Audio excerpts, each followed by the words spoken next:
यार हमें देवेंद्र आपको बता दें, मध्य प्रदेश निवाड़ी चुनाव का सर्वे कर ऐसे गांव में आएगा जौन गांव का नाम है ओबोरा।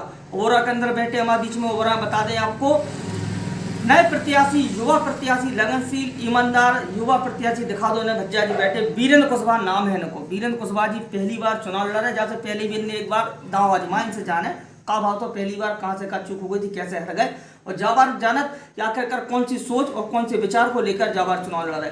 वीरेंद्र जी बहुत बहुत शुभकामनाएं। नमस्कार। नमस्कार। का भाव तो पहले कभी लड़े थे चुनाव?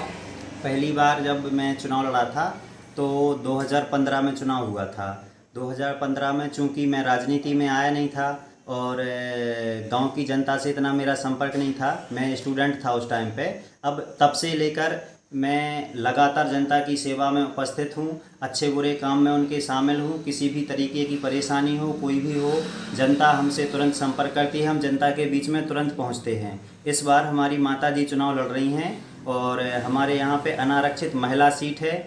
हमने माता जी को अपना प्रत्याशी बनाया हुआ है और मैंने नहीं बनाया, ये पूरे हमारे गांव की जनता ने कहा है मुझसे कि आप चुनाव लड़िए, हम सभी आपके साथ हैं। और जो मेरी युवा टीम है, युवा साथी हैं, वो मेरे साथ में हैं, बिल्कुल तन मन धन से हैं। उनका कहना ये है कि इस बार गांव में बदलाव करना है और विकास को और तेज़ गति से आगे ले जाना है, क्योंकि जो पुराने प्रत्याशी रहे हैं कहीं ना कहीं उन्होंने भ्रष्टाचार, मनरेगा और भी कई ऐसी जो सरकारी योजनाएं रही हैं उनको ठीक तरीके से लागू नहीं किया, जिससे हमारा विकास, हमारे गांव का जो विकास है बहुत पीछे रह गया है। और मेरा मेन मुद्दा ये रहेगा कि जो मनरेगा आता है, मनरेगा के तहत हर व्यक्ति को रोजगार की गारंटी है, लेकिन यहाँ पे किसी भी व्यक्ति को कोई रोजगार नहीं दिया जाता है।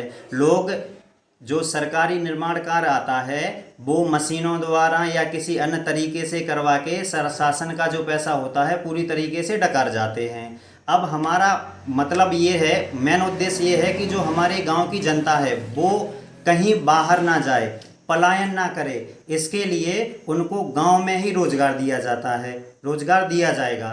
और गांव की नालियां हैं उनकी कोई साफ़ सफाई नहीं होती है, सड़कें हैं उनकी कोई साफ़ सफाई नहीं होती है, जिससे जगह जगह नाले भरे पड़े हुए हैं। गांव की जो आप गलियां देखेंगे उनमें निकलने में आपको पता लगेगा कि ये तो बहुत गंदी पड़ी हुई हैं, जिस पर किसी भी सरपंच का ध्यान नहीं है, ना ही करते हैं। इसके अलावा एक और मेन मुद्दा है, जो हमारे नए बच्चे आ रहे हैं, नई जनरेशन आ रही है, इसको शिक्षित करना। जो नई जनरेशन शिक्षित हो जाएगी तो वो अपने अधिकारों को समझेंगे और आगे बढ़ेंगे। हमारा जो अभी यहाँ का विद्यालय है ओबोरा का, वो कक्षा 8वीं तक है, उसको हम चाहते हैं कि हाई स्कूल करें, जिससे हमारे गांव के लड़के लड़कियां यहीं पे पढ़ें, उनको दूर जाना ना पड़े और ज़्यादा से ज़्यादा शिक्षा की ओर जाएं। वीरेंद्र भैया वैसे कितनी आपकी उम्र है अभी प्रेजेंट में, कितनी शिक्षा है? मेरी उम्र 31 साल है और मैं ग्रेजुएशन और DLED की हुई है मैंने।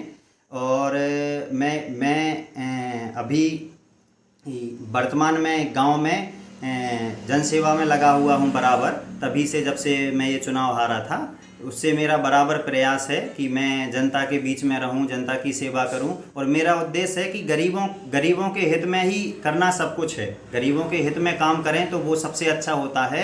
लोग बाग यहाँ क्या करते हैं कि करप्शन किए हुए हैं, कुछ ना कुछ लेते रहते हैं, जनता को झूठा फंसाते रहते हैं, किसी ना किसी तरीके से जनता को गुमराह करके रखा हुआ है। कुशवाहा जी इतनी पढ़े लिखे हो, आप ग्रेजुएशन करे हुआ, तो जा लाइन में काम कर सके प्रधानी सरपंच में? अरे क्या है कि हमारा जो भारतवर्ष है इसमें परोपकार ही धर्म है, परोपकार ही सर्वधर्मा है। अगर हम दूसरों की सेवा नहीं करेंगे, परोपकार नहीं करेंगे तो हमारा जीवन धन्य नहीं होगा। लोग अपना अपना कहीं ना कहीं कोई ना कोई प्रोफेशन तो करते रहते हैं, लेकिन मेरा मेन उद्देश्य है जनता के बीच में आके जनता की सेवा करना।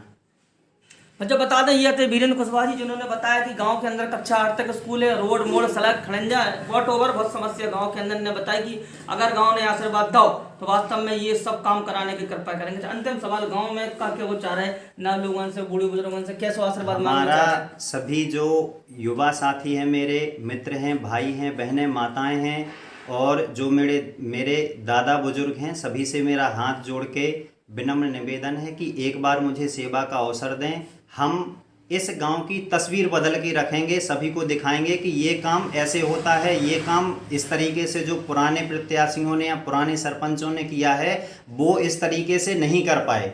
हम उनसे 10 गुना और उससे भी कहीं ज़्यादा अच्छा करने की कोशिश रहेगी और इस विकास की गति को और तेज करेंगे।